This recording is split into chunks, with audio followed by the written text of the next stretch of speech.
பாராளுமன்ற உறுப்பினர் சிவஞானம் ஸ்ரீதரன் இளங்கோவன் தொடர்பில் தெரிவித்த கருத்து தொடர்பாக பாராளுமன்ற உறுப்பினர் அர்ஜுனா ராமநாதன் விமர்சனம் வெளியிட்டுள்ளார். பாராளுமன்ற உறுப்பினர் அர்ஜுனா ராமநாதன் தமிழ் மக்களிடம் ஒரு கோரிக்கையொன்றை முன்வைத்துள்ளார்.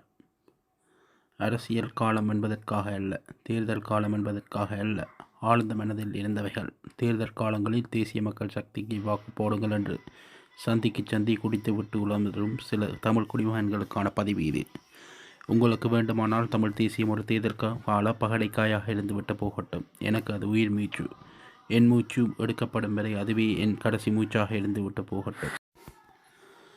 கடைசி நாள் பாராளுமன்றத்தில் கூட அவனை பற்றித்தான் கதைத்தேன். பட்டளந்து படுகொலைகளை தேடுபவர்கள் இந்த பச்சை குழந்தையின் படுகொலை பற்றியும் சற்று சிந்தித்து பாருங்கள். நீங்கள் சிந்திக்காவிடில் சற்று ஒதுங்கியிருங்கள். உங்கள் கடைசி உயிர் மூச்சு வரை அநீதிகளுக்கான கொலைகளுக்கான எதிரான தண்டனைகளை நாங்களே தேடி பெற்றுக் கொடுக்கிறோம். அதற்காகத்தான் பாராளுமன்றத்தில் அனுப்பி வைக்கப்பட்டிருக்கின்றோம். விடுதலை புலிகளின் தலைவர் வேலுப்பிள்ளை பிரபாகரனின் புதல்வன் பாலச்சந்திரனின் புகைப்படத்தை பதிகின்று குறித்த விடயம் தொடர்பில் அர்ஜுனா ராமநாதன் கேள்வி எழுப்பியுள்ளார். அனைவருக்கும் காலை வணக்கம்.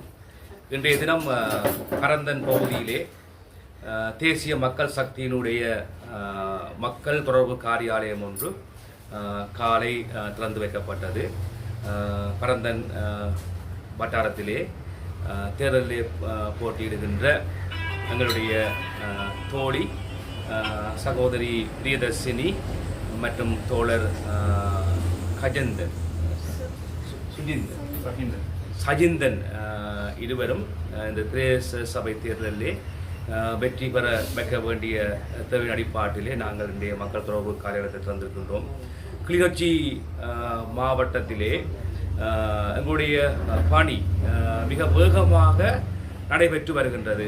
நாங்கள் 2024ஆம் ஆண்டு பாராளுமன்ற தேர்தலில் வெற்றி பெற்றதன் பின்னர் அடுத்த தொடர்ச்சியாக 2025ஆம் ஆண்டு உள்ளூராட்சி சபை தேர்தல் அறிவிக்கப்பட்டு மே மாதம் 6ஆம் தேதி அந்த தேர்தல் ஆரம்பமாக இருக்கின்றது. உங்களுக்கு தெரியும், கிளிநொச்சி மாவட்டத்திலே பூநகரி, பளை, கண்டாவளை, கரைச்சி பிரதேசங்களிலே வாழுகின்ற மக்கள் பல்வேறு பிரச்சனை எதிர்நோக்கி வருகின்றார்கள். கடந்த காலங்களிலே அபிவிருத்திகள் மிக ஒழுங்கான முறையில் நடைபெறவில்லை. அதனால் மக்கள் மிகவும் கவலையுடனும் மிகவும் எதிர்பார்ப்புடன் இருந்ததன் காரணமாகத்தான் தேசிய மக்கள் சக்தி மக்களுடைய ஆதரவை பெற்று ஒரு 159 பாராளுமன்றங்களை உறுப்பினர்களை கொண்டு ஒரு பெரிய சபையாக இன்று இலங்கை பூராக வியாபித்திருக்கின்றது. அதிலே குறிப்பாக யாழ்ப்பாணம் கிளிநொச்சி மாவட்டத்திலே 81,000க்கு மேற்பட்ட வாக்குகளை வழங்கி 3 பாராளுமன்ற உறுப்பினர்களை இந்த கிளிநொச்சி யாழ்ப்பாணம் மாவட்டத்துக்கு வழங்கியிருக்கின்றது. அது ஒரு மக்களின் சிறந்த ஒரு தெரிவாகும். என்னென்னு சொன்னால், இன்று பல விடயங்கள் எங்களுடைய ஆட்சி காலத்தில் நடைபெற்று வருகின்றன. குறிப்பாக மக்களுடைய அடிப்படை தேவைகளை பூர்த்தி செய்யும் முகமாக நாங்கள் இந்த பாதுகாட்டிலே ஒரு பெருமளவு தொகையான நிதியை ஒதுக்கி இருக்கின்றோம். அந்த நிதிக்கூடாக இந்த டிசம்பருக்குள்ளே பாரிய வேலை திட்டங்களை முன்னெடுப்பதற்கு நாங்கள் எதிர்பார்க்கின்றோம். அதே போன்று கல்வி, சுகாதாரம், மக்களுடைய வாழ்க்கை தரம், வீதி புனரமைப்பு, வாய்க்கால் புனரமைப்பு என பல்வேறுபட்ட பணிகளிலே நாங்கள் வேகமாக ஈடுபட்டு வருகின்றோம். உங்களுக்கு நான் ஒன்றை மட்டும் சொல்லிக்கொள்ள விரும்புகின்றேன். கடந்த காலங்களிலே நாங்கள் பல்வேறு அரசு ஆட்சியாளர்களையும் பாராளுமன்ற உறுப்பினர்களையும் பலரையும் நாங்கள் கண்டிருக்கின்றோம்.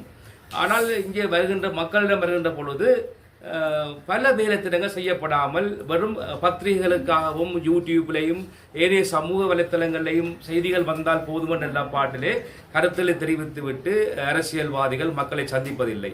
நான் நினைக்கிறேன், நாங்கள் பாராளுமன்ற உறுப்பினர் வந்ததன் பின்னர் கிட்டத்தட்ட எங்களுடைய பிரதம மந்திரி கரணி அமரசூரிய அவர்கள் கூறியது போல நித்திரைக்காக மட்டும்தான் வீட்டே போகின்றோம் என்பது அது உண்மையாக இருக்கின்றால் நாங்கள் அப்படித்தான் இருக்கின்றோம். வந்த நாளிலிருந்து எல்லா மக்களையும் நாங்கள் சந்தித்து வருகின்றோம், அவருடைய குறைபாடுகளை தீர்த்து வருகின்றோம். இது மக்கள் ஆட்சி, ஒரு ஊழலுக்கு எதிரான ஒரு நேர்மையான ஆட்சியை உருவாக்குவதற்காக மக்களால் தெரிவு செய்யப்பட்ட ஒரு அரசாங்கம். இந்த அரசாங்கத்திலே நாங்கள் திருடர்களை நாங்கள் பிடிக்க வேண்டியிருக்கின்றது. உங்களுக்கு தெரியும், இனி வருகின்ற காலங்களிலே கைதுகள் வேகமாக நடைபெற இருக்கின்றன.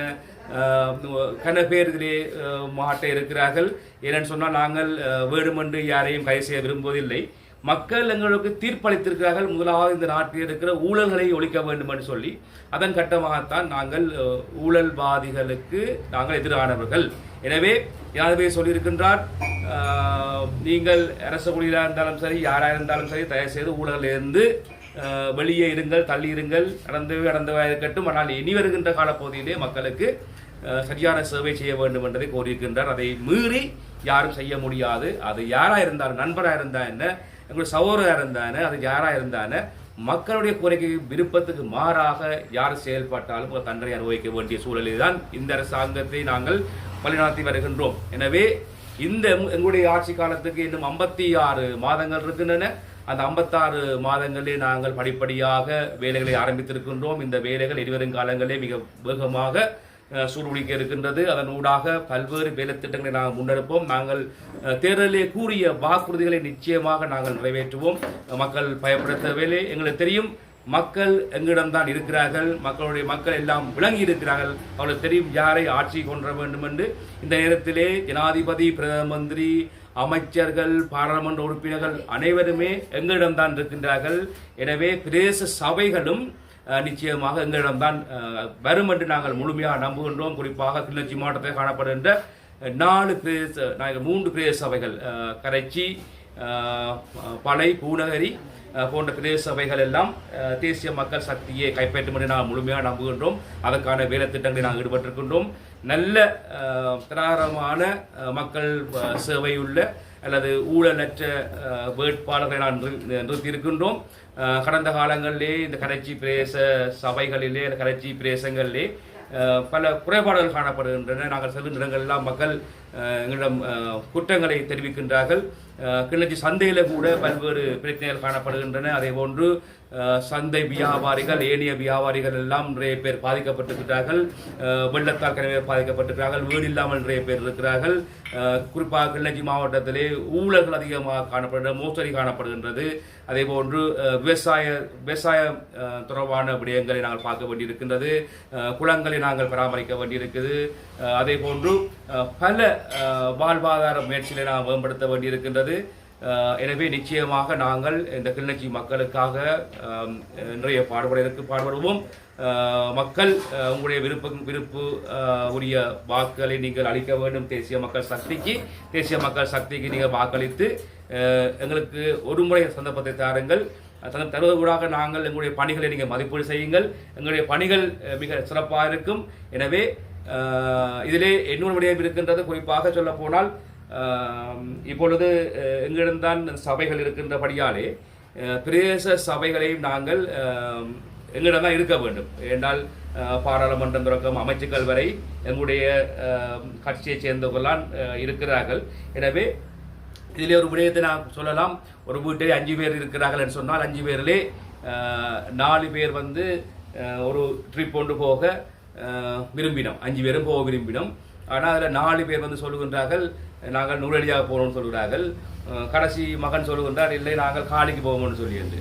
எனவே அந்த குடும்பத்தில் என்ன தீர்மானம் எடுப்பார்கள் சொன்னால் 4 பேரும் சொல்லுகின்ற தீர்மானம் நூலடியாக போவோம்னு சொல்வார்கள். அதே போன்றுதான் இப்பொழுதும் இருக்கிற பிரச்சனை என்னென்னா, இந்த பிரதேச சபைகளையும் எங்களிடம் வந்தால்தான் நாங்கள் தேசிய அரசாங்கத்தில் இருந்து வருகின்ற நிதி பாய்ச்சல் மற்றும் ஏனைய விடயங்களை சபை கூட ஈஸியாக கொண்டு செல்ல முடியும். அதில் முரண்பாடுகள் இருந்தால் எங்களுடைய ஆட்சியின் நோக்கம் நிறைவேற்ற முடியாது. இந்த ஆட்சி மக்களுக்கு உரிய மக்களாட்சி. ஜனாதிபதி பல முறைகளிலே பல இடங்களிலே கலைத்து வருகின்றார். மக்கள் கோரிய விடயங்கள் யாவும் நாங்கள் முடுக்கி விட்டிருக்கிறோம். குறிப்பாக இந்த பயங்கரவாத தடை சட்டத்தை நாங்கள் இல்லாதொழிக்க வேண்டும் என்று எங்களுடைய கொள்கையிலே கூறியிருக்கின்றோம்.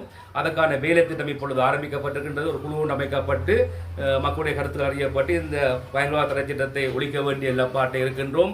அதே போன்று ஏனைய சகல விடயங்கள் நாங்கள் குறிப்பிட்டது போன்று அனைத்து விடயங்களும் நாங்கள் சொன்ன வழிகளை நாங்கள் காப்பாற்றுவோம் என்று சொன்னால் எங்களுக்கு தெரியும்.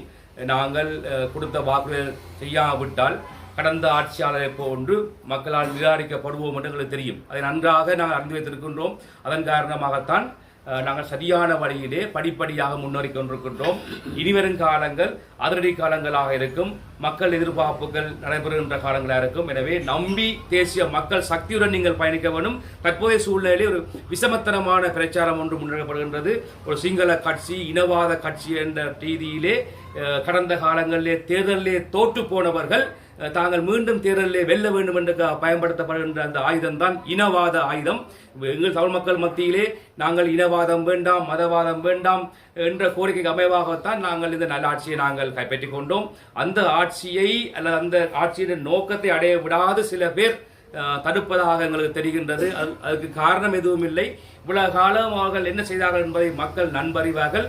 எனவே இந்த பிரதேச சபை தேர்தலையோ இல்லை வருகின்ற தேர்தலையோ வெல்வதற்காகத்தான் இப்படியான விசமத்தரமான பிரச்சாரங்களை மேற்கொள்கின்றார்கள். நாங்களும் இந்த மண்ணிலே தான் பிறந்தவர்கள். இந்த கிளிநொச்சி மண்ணிலே நான் வாழ்ந்திருக்கிறேன். இந்த மண்ணில் அனைத்து யுத்தங்கள், அனைத்து கொடுமைகள், அனைத்து சாவுகள், மரணங்கள் அனைத்திலேயும் நாங்கள் பங்கு பெற்றிருக்கிறோம். எங்களுக்கு தெரியும். நான் பிறந்த நாளிலிருந்து இந்த நாட்டிலே மரண ஊழல்கள் நிலவியது. பல காயப்பட்டிருக்கிறார்கள், பல செத்திருக்கிறார்கள். இந்த மண்ணுக்காக பல பேர் மடிந்திருக்கிறார்கள். எனவே எங்களுடைய நோக்கம் இந்த நாட்டிலே வாழுகின்ற மக்கள், குறிப்பாக தமிழ் மக்கள், வடக்கு கிழக்கிலே வாழுகிற தமிழ் மக்கள் தாங்கள் நிம்மதியாக வாழ வேண்டும், தங்களுடைய காணிகளிலே தாங்கள் அமைதியாக வாழ வேண்டும் என்று தான் கேட்கிறார்கள். அந்த மக்களுடைய கோரிக்கை எங்களுடைய அரசாங்கத்திலே மதிக்கப்படும். அதன் காரணமாகத்தான் ஜனாதிபதி, பிரதம மந்திரி, நாங்கள் உட்பட இந்த பிரதேசங்களை அனைத்து இடத்துக்கும் செல்கின்றோம், அனைத்து மக்களையும் சந்திக்கின்றோம். இந்த மக்களுக்கு அநீதி இழைப்பதை நாங்கள் ஒருபோதும் அனுமதிக்க மாட்டோம். எனவே இந்த மக்கள் நீங்கள் நம்பிக்கொள்ளுங்கள். நாங்கள் சுத்த தமிழர்கள். நாங்களும் இந்த தேசிய மக்கள் சக்தியிலே தான் இருக்கின்றோம். இது சிங்கள கட்சி, இனவாத கட்சி என்று பார்ப்பதற்கு அப்பால் எங்கள் பிரதிநிதிகள் இங்கே இருக்கிறார்கள். அவர்கள் ஏதாவது பிரச்சனை வருகின்ற பொழுது தட்டி கேட்பார்கள் என்ற எண்ணத்தோடு நீங்கள் நம்பிக்கை வைத்திருக்கிறீர்கள். அந்த நம்பிக்கையின் பயணம் தொடரும். எனவே தயவுசெய்து நீங்கள் பிரதேச சபை தேர்தலில் கூட நீங்கள் தேசிய மக்கள் சக்தியை ஆதரித்து ஒரு முறை அந்த ஆதரவை தாருங்கள். நாங்கள் செய்து காட்டுகின்றோம். இந்த மக்களுடைய பிரச்சனைகள் நிறைய இருக்கின்றன என்று சொல்லி இந்த இருவருக்கும் என்னுடைய வாழ்த்துக்களை கூறி விடைபெற்றுக் கொள்கின்றேன். நன்றி, வணக்கம். தேசிய மக்கள் சக்தியின் பாராளுமன்ற உறுப்பினர் ராஜீவன் ஜெயச்சந்திரமூர்த்தி கிளிநொச்சியில் இடம்பெற்ற தேர்தல் பிரச்சார கூட்டத்தில் கலந்து கொண்டு உரையாற்றினார். எம்பிபி தரப்பினர் அரச சொத்துக்களையோ ஆலயங்களையோ பயன்படுத்தி கொண்டிருக்கிறது. அது தொடர்பாக தேர்தல் திணைக்களங்களில் பலதரப்பட்ட ஆக்கள் முறைப்பாடு செய்து எந்த விதமான நடவடிக்கையும் எடுக்கப்படாது. இதே நேரம் அது தொடர்பாக அந்த அரசாங்கத்தின் அமைச்சரான சந்திரசேகரன் சொல்லியிருக்கிறார், இங்கே இருக்கிற ஒரு கீழ்த்தரமான செயற்பாட்டை செய்து தங்களை அடக்க வலிக்கலாம், அவ்வாறுக்கெல்லாம் நாங்கள் இடம் கொடுக்க மாட்டோம், நாங்கள் அவை செய்து அதை மாதிரி எங்களால் செய்ய முடியும் என்ற அதட்டலான தொகையில் சொல்லியிருக்கிறார். அதே போன்று கிழக்கில் ஜனாதிபதி சொல்லியிருக்கிறார், உள்ளாட்சி அதிகாரங்களை எங்களிடம் தந்தால்தான் அபிவிருத்திக்கான இதில் நாங்கள் செய்வோம், அல்லது அப்படியே இருக்கும் என்றது சொன்னீங்க. அதாவது மிரட்டலான தொகையில் சொல்லப்பட்டது. இது தொடர்பாக உங்களை பார்க்க முதலாவது ஏவிபியினுடைய மிரட்டல், உருட்டல், ஏவிபியினுடைய கொலைகள், அவர்கள் கடந்த காலங்களில் செய்து முடிந்த பல விஷயங்கள் அனைத்தும் நிச்சயமாக தமிழ் மக்களுக்கோ இல்லை இந்த நாட்டில் இருக்கக்கூடிய எல்லா மக்களுக்கும் தெரியும். ஆகவே அந்த நிலையில் நாங்கள் பார்ப்போமாக இருந்தால் எமது கடல் தொழில் அமைச்சராக அவர் கடற்தொழில் அமைச்சர் இலங்கைக்கா யாழ்ப்பாணத்துக்கா என்பது எனக்கு தெரியாமல் இருக்கிறது. என்று சொன்னால் யாழ்ப்பாணத்தை மையப்படுத்தித்தான் அந்த கடற்தொழில் அமைச்சு வேலைகள் நடைபெறுகிறது. யாழ்ப்பாணம் கடல் தொழில் அமைச்சின் மையப்புள்ளியா அல்ல யாழ்ப்பாணத்தில் தான் ஹெட் ஆஃபீஸ் இருக்கிறதா என்பது கூட எனக்கு தெரியாது. என்று சொல்லி சொன்னால் அவரது முழு நடவடிக்கையிலும் யாழ்ப்பாணத்தை மையப்படுத்தியதாக இருக்கிறது. இவ்வளோத்துக்கும் அவர் ஒரு யாழ்ப்பாணத்தில் இருந்து உருவாக்கப்பட்ட ஒரு அமைச்சராக இருந்தாலும் பரவாயில்லை, அவ்வாறான ஒரு அமைச்சராகவும் அவர் இல்லை என்பதும் அடுத்த ஒரு விடயம். ஆகவே முக்கியமான விடயம் என்னவென்றால் மிக தெளிவான சில விஷயங்கள் இருக்கிறது. கோயில் வீதிகளில் நாங்கள் அரசியல் கூட்டங்கள் நடத்த முடியாது என்ற சில விஷயங்கள் இருக்கிறது. ஆகவே அப்படியான சில விடயங்களை அரசாங்கம் தானாகவே மீறுவதாக இருந்தால் தேர்தல் ஆணையகம் அதுக்கு தொடர்பாக என்று சொல்லி சொன்ன நீர்வேலியில் அவ்வாறான ஒரு சில விஷயங்கள் நடத்தப்பட்டது. நாங்கள் பல்வேறுபட்ட இடங்களில் அவ்வாறான விடயங்கள் நடத்தப்பட்டது. ஆகவே சந்திரசேகரம் போன்றோர் அவர் முன்னர் எப்படி இருந்தாலும் இப்பொழுது அமைச்சரான ஒரு தரத்துக்கு உயர்ந்திருக்கிறார். ஆகவே அந்த அமைச்சரான தரத்துக்கு உயர்ந்திருக்கிற பொழுது அவரது மொழியும் பாஷையும் அதற்கேற்ற வகையில் இருக்க வேண்டும் என்று நாங்கள் கருதுகின்றோம். ஆகவே அவரது மொழியும் பாஷையும் வேறு வேறு தரத்தில் இருக்குமாக இருந்தால் ஏனையோரும் அவரது தரத்தில் இறங்கி அவரை கண்டிக்க வேண்டிய சில நிலவரங்கள் ஏற்படும். ஆகவே சந்திரசேகரம் அவர்களுக்கு ஒரு அமைச்சு பொறுப்பு கொடுக்கப்பட்டிருக்கு என்று சொன்னால் அவர் நிச்சயமாக அமைச்சு பொறுப்பை பார்க்கலாம். அது அவர் தனது கட்சி வேலைகளை பார்ப்பதில் யாருக்கும் ஆட்சேபனை கிடையாது. ஆனால் இந்த தேர்தல் ஆணையம் என்று சொல்வது கட்சி சார்பற்ற முறையில் யார் யார் தேர்தல் குற்றங்கள் இழைக்கிறார்களோ அவர்களுக்கு மேல் அவர்கள் நடவடிக்கை எடுத்தாக வேண்டும். ஆனால் ஒவ்வொரு கட்சிக்கும் ஒவ்வொரு விதமாக, ஏனைய ஒரு கட்சி ஒரு கோயில் வீதியில் போட்டால் உடனடியாக போலீசார் அவ்விடத்துக்கு வருவார்கள், அவர்களை விரட்டுவார்கள், கூட்டங்கள் வைக்க முடியாமல் செய்கிற விஷயங்கள் எல்லாம் முன்னர் நடந்திருக்கிறது. ஆகவே போலீசாரும் சரி, தேர்தல் ஆணையமும் சரி, ஒரு சுதந்திரமான மக்கள் ஏற்றுக்கொள்ளக்கூடிய ஒரு தேர்தலை நடத்த வேண்டுமே தவிர அவர்கள் தாங்கள் விரும்பியவாறு ஆளுந்தரப்புக்கு ஒரு விதமாகவும் ஏனையோருக்கு ஒரு விதமாக நடக்கிற விடயம் என்பது நிச்சயமாக ஏற்றுக்கொள்ள முடியாது. ஆகவே அந்த வகையில் திரு சந்திரசேகரன் அவர்கள் தமிழ் தரப்பை மிரட்டி செய்யலாம் என்று சொல்லி அவர் யோசித்தால் அவர் யோசிக்கணும். இந்த மிரட்டலெல்லாம் தமிழ் மக்கள் மத்தியில் எடுபடாது என்பதையும் அவர் யோசிக்க வேணும். என்று சொன்னால் அவர்களைப் போல பல பேரை சந்தித்துத்தான் தமிழ் மக்கள் இருக்கிறார்கள்.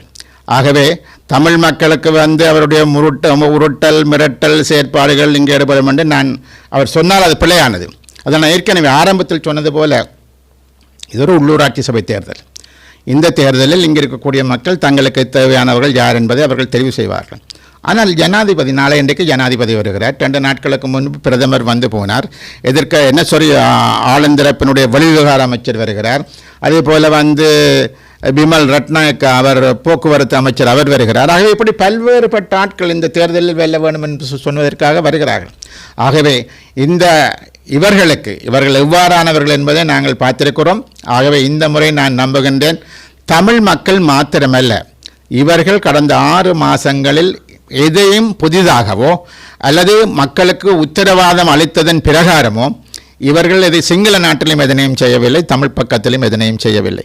அவை நான் நம்புகின்றேன் இந்த உள்ளூராட்சி சபை தேர்தல்கள் என்பது அவர்களுக்கு சரியான ஒரு பாடத்தை புகட்டும் என்று தான் நாங்கள் எதிர்பார்க்கின்றோம்.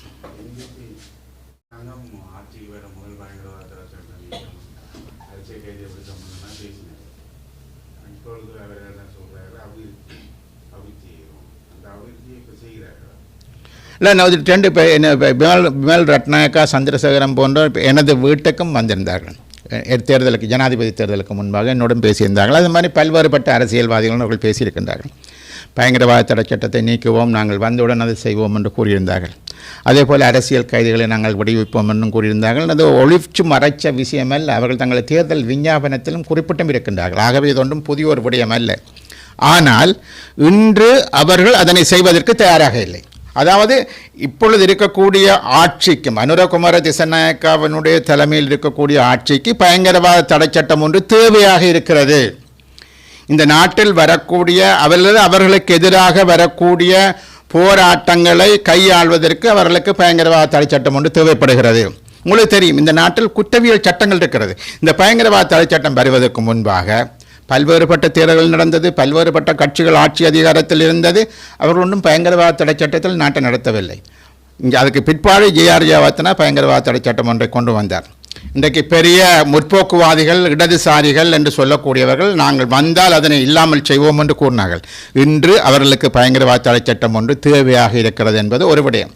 2வது, அவர்கள் சொல்லக்கூடிய இந்த அபிவிருத்தி, கடந்த 6 மாதத்தில் இந்த நாட்டில் அவர்கள் செய்த அபிவிருத்தி என்னென்ன விடயங்களை செய்திருக்கிறார்கள்.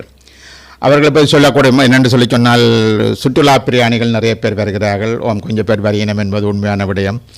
ஆகவே இந்த நாட்டிலிருந்து என்னென்ன விதமான மிக அதிகப்படியான ஏற்றுமதிகள் நடந்திருக்கிறது, எவ்வளவு தூரம் ஏற்றுமதிகள் ஊடாக உங்களுக்கு உள்நாட்டுக்கு வருமானங்கள், வெளிநாட்டு செலவாணிகள் வந்திருக்கிறது, உங்களுடைய நடவடிக்கைகள் மூலம் எத்தனை ஆயிரம் பேருக்கு இலங்கையில் புதிய வேலை வாய்ப்புகளை கொடுத்திருக்கிறீர்கள் என்று நீங்கள் பார்த்தீங்கன்னு சொல்லி சொன்னால் எங்கள் தமிழில் சொல்லி வேணும், குத்து விளக்கலான்னு கணக்கு பார்க்க வேணும் என்று சொல்லிட்டு. ஏனென்று சொல்லி சொன்னால் அவ்வளவு தூரத்துக்கு அவர்கள் எதையும் சாதித்ததாக நிச்சயமாக இல்லை. அபிவிருத்தி பற்றி பேசுகிறார்கள், ஆனால் அபிவிருத்தி என்ன அடிப்படையில், இந்த அபிவிருத்தி என்னென்ன நடவடிக்கைகளை மேற்கொள்கிறார்கள். ஏற்கனவே வடக்கு மாகாணத்தில் ஓரளவுக்கு ஆரம்பிக்கப்பட்டிருந்த ஆனேர உப்பளம், அதுக்கு இப்பொழுது ஆனர உப்பளத்தை தாங்கள் ஆரம்பிப்பது போன்ற ஒரு இது ஒன்று காட்டப்படுகிறது. அதே போல் ஒட்டி சுட்டானில் இருந்த ஒரு ஓட்டு தொழிற்சாலை அல்லது மண்பாண்ட தொழிற்சாலை, அந்த தொழிற்சாலையை இயங்க வைக்கிறோம் என்று கூறுகிறார்கள். அது எவ்வளவு தூரம் சீராக எதிர்காலத்தில் இயங்கப் போகிறது என்பதை நாங்கள் பார்க்க வேண்டும். இவை தவிர வடக்கு கிழக்கு யுத்தம் புரிந்த பூமி, மிக மிக மோசமாக பாதிக்கப்பட்ட மக்கள், இந்த இடங்களில் என்ன அபிவிருத்திகளை இதுவரை செய்திருக்கிறார்கள், அந்தந்த மக்கள் தாங்களாக முனைந்து செய்த சில விடயங்கள் என்பதை தவிர என்னவற்றையெல்லாம் இவர்கள் செய்திருக்கிறார்கள் என்றால் நிச்சயமாக என்னை பொறுத்தவரையில் அவ்வாறான எதனையும் பார்க்கக்கூடியதாக இல்லை. நான் சொல்லவில்லை, பல்வேறுபட்ட நிபுணர்கள் இந்த அரசாங்கத்திற்கு மேல் பல்வேறுபட்ட விமர்சனங்களை வைத்திருக்கிறார்கள். நான் சொன்ன மேற்கொண்ட அடிப்படையில் அந்த விமர்சனங்கள் அமைந்திருக்கிறது என்பதுதான் உண்மையான விடயம்.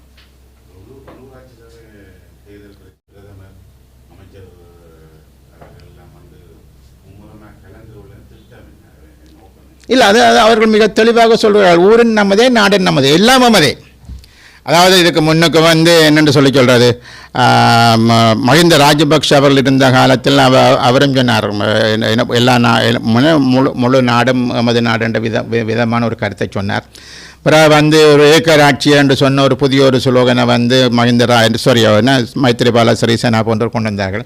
இப்போ ஊரின் நமதே, நாடன் நமதேன் நீங்கள் பார்த்தீங்கன்னு சொல்லி சொன்னால் எல்லாம் ஒரே விதமான ஒரே விடயங்கள் தான். சொல்லாடல்கள் வித்தியாசமே தவிர இவர்களுக்கு கொள்கையிலோ கோட்பாடுகளிலோ எந்த விதமான மாற்றங்களும் இல்லை. ஆகவே வடக்கு கிழக்கு என்பது தமது பிடிமானத்துக்குள் இருக்க வேண்டும்.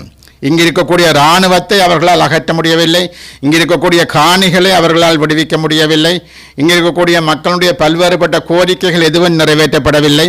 ஆனால் இவர்கள் இன மத பேதமற்ற சமூகத்தை உருவாக்குவதாக கூறுகிறார்கள்.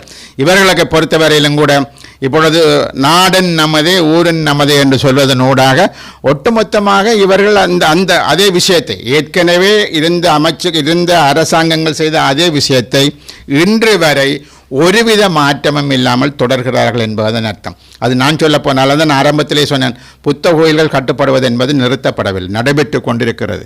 காணிகள் விடுவிக்கப்படுவது என்பது ஒரு காணி கூட விடுவிக்கப்படவில்லை, இந்த 6 மாதமாக விடுவிக்கப்படவில்லை. ஒரு அரசியல் கைது கூட விடுவிக்கப்படவில்லை. காணாமல் ஆக்கப்பட்டோர் தொடர்பாக ஆக்கப்பூர்வமான எந்தவித நடவடிக்கையும் இல்லை. இந்த புதிய அரசாங்கத்தால் என்ன செய்திருக்கிறார்கள்? பிறகு நாங்கள் இவர்கள் என்னத்துக்கு தானே செய்கிறான்னு சொன்னால் அவர்களது கொள்கை. அவர்களை பொறுத்தவரையிலும் கூட தமிழ் மக்கள் ஒரு தேசிய இனமாக, ஒரு பூர்வீகமான புராதனமான உலகத்தின் முதன்மையான தமிழ் மொழியை கொண்டவர்களாக அவர்கள் தங்களது பிரச்சனைகளை தாங்களே கையாள்வதற்கு விடக்கூடாது என்பதில் அவர்கள் உறுதியாக இருக்கிறார்கள். அதை நான் ஆரம்பத்தில் சொன்னேன், இவர்கள் மாகாண சபைக்கு எதிரானவர்கள், அதிகார பகிர்வுக்கு எதிரானவர்கள். இவர்கள் இப்பொழுது சொல்கிறார்கள், நாங்கள் மாகாண சபை தேர்தலை கொண்டு வருவோம் என்று கூறுகிறார்கள். வந்ததுக்கு பிற்பாடு தான் பார்க்கணும். அடுத்த வருஷம் என்றால் அது அடுத்த வருஷம் ஆரம்பமா முடிவா வருமா வராதா ஒன்றுமே தெரியாது. ஆகவே அவ்வாறான நிலையில் நாங்கள் இவர்களை ஏனையோரிடமிருந்து பிரித்து பார்ப்பது அர்த்தமற்றது. இவர்கள் இனவாதமற்றவர்கள் என்றோ மதவாதமற்றவர்கள் என்றோ இவர்கள் நல்லவர்கள் என்றோ அல்லது முற்போக்கானவர்கள் என்றோ இவர்கள் பிரச்சனைகளை தீர்ப்பார்கள் என்றோ யாராவது தமிழ் மக்கள் தரப்பிலிருந்து பேசுவார்களாக இருந்தால் அது நிச்சயமாக தவறானது. அது இப்பொழுது தெரிவு செய்யப்பட்டிருக்கக்கூடிய பாராளுமன்ற உறுப்பினர்களாக இருக்கக்கூடிய ஒரு 1-3 பேர் இருக்கிறார்கள் யாழ்ப்பாணத்தில், என்பிபி கட்சியிலிருந்து வந்திருக்கக்கூடியவர்கள். குறைந்தபட்சம் அவர்கள் யோசிக்க வேண்டும், இந்த தேர்தல் விஞ்ஞாபனத்தில் தாங்கள் குறிப்பிட்ட சில ஓரிரு விடயங்களாவது வடக்கு கிழக்கில் நிறைவேற்றப்பட்டிருக்கிறதா என்பதை அவருக்கு பேர் என்ன இருக்கக்கூடிய 3 பாராளுமன்ற உறுப்பினர்களும் அவர்கள் அதை பற்றி ஆலோசிப்பது முதல் நல்லதென்று தான் நான் நம்புகின்றேன். மக்களுக்கு அவர்கள் பேச முன்பு தாங்கள் என்னவற்றை இந்த 6 மாதத்திற்குள் சாதித்திருக்கிறோம் என்பதை அவர்கள் சொல்வது நல்லதுன்னு நினைக்கின்றேன். தாங்கள் என்பிபியினராக ஜேவிபியினராக பல கேள்விகளுக்கு மக்கள் மத்தியிலே தவறான கருத்துக்களை பேசி வருவதாகவும், தாங்கள் என்பிபியாகவே இந்த தேர்தல் களத்தில் நிற்பதாகவும், பிரதமர் கூட ஜேவிபியினுடைய உறுப்பினர் இல்லைன்னு சொல்லி என்பிபியினுடைய யாழ்மான மேயர் வேட்பாளர் தெரிவித்திருக்கிறார்.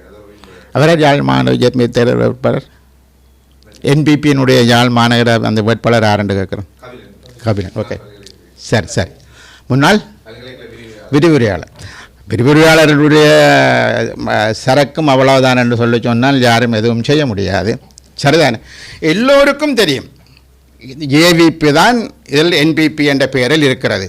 இந்த என்பிபி என்றதுக்குள் இருக்கக்கூடிய அந்த அமைப்புகள் இருக்குத்தானே, ட்ரேட் யூனியன், தொழிற்சங்கம், இது எல்லாமே ஜேவிபியால் உருவாக்கப்பட்டது.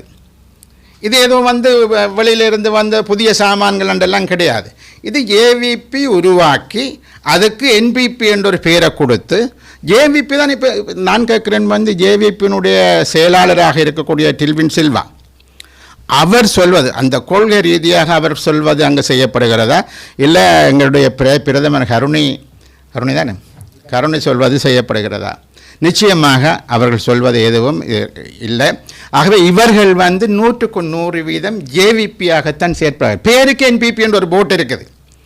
அந்த என்பிபி என்ற போட் நான் கேட்குறேன் சரி நீங்கள் என்பிபி என்று நாங்கள் எடுத்துக்கொள்வோம். ஜேவிபிக்கும் உங்களுக்கும் இடையில் என்னென்ன வித்தியாசங்களை நீங்கள் கொள்கை ரீதியாக என்னென்ன வித்தியாசங்களை வைத்திருக்கிறீர்கள்? நீங்கள் இப்போ தமிழ் மக்கள் மத்தியிலேருந்து ஜேவிபிக்கு மேலே பல குற்றச்சாட்டுகள் இருக்குது. என்ன குற்றச்சாட்டு? வடக்கு கிழக்கை பிரிப்பதற்காக நீங்கள் போனீர்கள், எங்கள் சுப்ரீம் கோர்ட்டுக்கு போய் நீங்கள் அதை பிரித்தீர்கள் என்ற குற்றச்சாட்டு இருக்குது. சரிதானே? இப்போ நீங்கள் என்பிபியாக வந்து விட்டீர்கள். இப்போ உங்களுடைய நிலவரம் என்ன? வடக்கும் கிழக்கும் ஒன்று இணையலாமா, இணையக்கூடாதா? நீங்கள் ஜேவிபியாக பேச போகிறீர்களா அல்ல என்பிபியாக பேச போகிறீர்களா? அதே போல் நாங்கள் பல கேள்விகளை கேட்கலாம். பயங்கரவாத தடை சட்டம் ஜேவிபி சொல்லி இப்போ என்பிபி சொன்னதை எடுக்க முடியும் நீங்கள் சொன்னீங்க. இப்போ ஜேவிபி என்ன சொல்லுது இல்லை என்பிபி இப்போ என்ன சொல்லுது? எல்லாருமே ஒரே விஷயத்தை தானே பேசுகிறீங்க. என்பிபியாக இருந்தாலும் நீங்கள் ஒன்றை தான் பேசுகிறீங்க, ஜேவிபியாக இருந்தாலும் ஒன்றை தான் பேசுகிறீங்க. அவை ஜேவிபிக்கும் என்பிபிக்கும் கொள்கை ரீதியாகவே பெரிய மாறுபாடுகள் இருப்பது போலவும் ஒரே ஒரு விடயத்தை நான் சொல்லுவேன். சர்வதேச ரீதியாக உதவிகள் ஒத்தாசைகள் தேவை என்ற பட்சத்தில் இந்திய தரப்பினுடைய ஒத்தாசை தேவை, அமெரிக்க ஐரோப்பிய நாடுகளுடைய ஒத்தாசை தேவை. ஆகவே அந்த வகையில் சில விட்டுக் கொடுப்புடன் அவர்கள் நடக்கிறார்கள் போன்ற ஒரு தோற்றப்பாடு ஏற்படுத்தப்பட்டிருக்கின்றது. அண்மையில் இந்திய பிரதமர் மோடி வந்திருந்த பொழுது அவ்வாறான ஒரு பாரிய தோற்றப்பாடு காட்டப்பட்டது. தாங்கள் ஒன்றும் பெரிய இடதுசாரி குஞ்சுகள் இல்லை, நாங்கள் எல்லாரையும் முனைத்து கொண்டு போகக்கூடியவர்கள் என்ற விதமான ஒரு தோற்றப்பாடு காட்டப்பட்டது. ஆகவே அந்த நிலைமையில் இருக்கின்றதே தவிர மற்றும்படி நீங்கள் பார்ப்பீர்களாக இருந்தால் இவர்கள் ஜேவிபி என்பிபி என்று சொல்லுவதில் இதில் எந்த மாற்றமும் கிடையாது. ஜேவிபி என்பிபி ஒன்றுதான். யாராவது என்பிபியில் இருக்கக்கூடிய வேறு யாராவது எங்களுக்கும் ஜேவிபிக்கும் வித்தியாசம் இருக்குன்னு பேசட்டும் பார்க்கலாம். கருணி அமரசூரிய பிரதமர் சொல்லட்டும், எங்களுக்கும் ஜேவிபிக்கும் என்னென்ன வித்தியாசம் என்று சொல்லட்டுக்கும். தமிழ் மக்களது பிரச்சனையை என்பிபி எப்படி பார்க்குறது, ஜேவிபி எப்படி பார்க்குறது என்று எங்களுக்கு சொல்லட்டுக்கும். அப்படி சொன்னால் தான் எங்களுக்கு தெரியும் உங்களுக்கு வித்தியாசமே. இப்போ எங்களுக்கு தெரியுது உங்கள்கிட்ட வித்தியாசமே கிடையாது. நீங்கள் எல்லாம் ஒரே தண்ணியில் ஊறின மட்டைகள் என்பதுதான் எங்களுக்கு புரிகிறது. சமகால நிலைமைகள் தொடர்பாக ஈழ மக்கள் புரட்சிகர விடுதலை முன்னணியின் தலைவரும் முன்னாள் பாராளுமன்ற உறுப்பினருமான சுரேஷ் பிரேமச்சந்திரன் ஊடகங்களின் கேள்விகளுக்கு கருத்து தெரிவித்தார்.